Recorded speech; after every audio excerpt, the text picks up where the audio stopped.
Friends సరిగ్గా ఏడాదిన్నర క్రితం ఆర్జికర్ మెడికల్ ఆసుపత్రి గురించి చాలా పెద్ద సంచలనం రేగింది. ఒక సాధారణమైన అమ్మాయి పాపం ఆర్జికర్ మెడికల్ ఆసుపత్రిలో సీట్ వచ్చింది హౌస్ సర్జనీగా.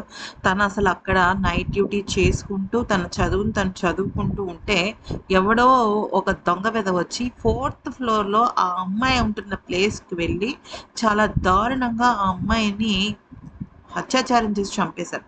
అసలు నిజంగా చెప్పాలంటే గుండె తరుక్కుపోయే ఒక అంశం అది. ఎవ్వరు కూడా సహించలేరు ఆ విషయాన్ని. అయితే దానికి న్యాయం జరగలేదు. వెస్ట్ బెంగాల్‌లో దానికి న్యాయం జరగలేదు. ఎవరో ఒక ముక్కు, మొహం తెలియని వాడిని తీసుకొచ్చి వీడే అది చేశాడు అని చెప్పేసి వాడి పైన ఒక శిక్ష వేసేశారు. కానీ దీని వెనకాల చాలామంది ఉన్నారు. చాలామంది హస్తం ఉంది.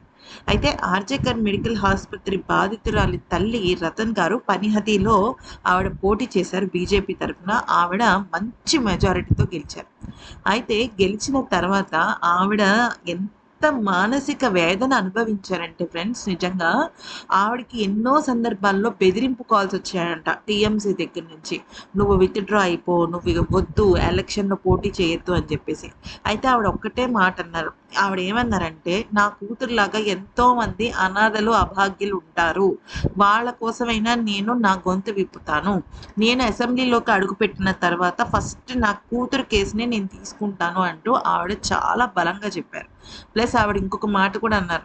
ఆవిడ పోరాటం చేస్తున్న సమయంలో ఎన్నో సార్లు పోలీసుల చుట్టూ, కోర్టుల చుట్టూ, అలాగే అధికారుల చుట్టూ తిరిగానని, నాకు అస్సలు న్యాయం జరగలేదని, నేను అధికారంలోకి వచ్చిన తర్వాత ఆ మమతా బెనర్జీ జుట్టు పట్టుకొని ఈడ్చుకొని వెళ్ళి బయట పడేస్తాను తన్ని.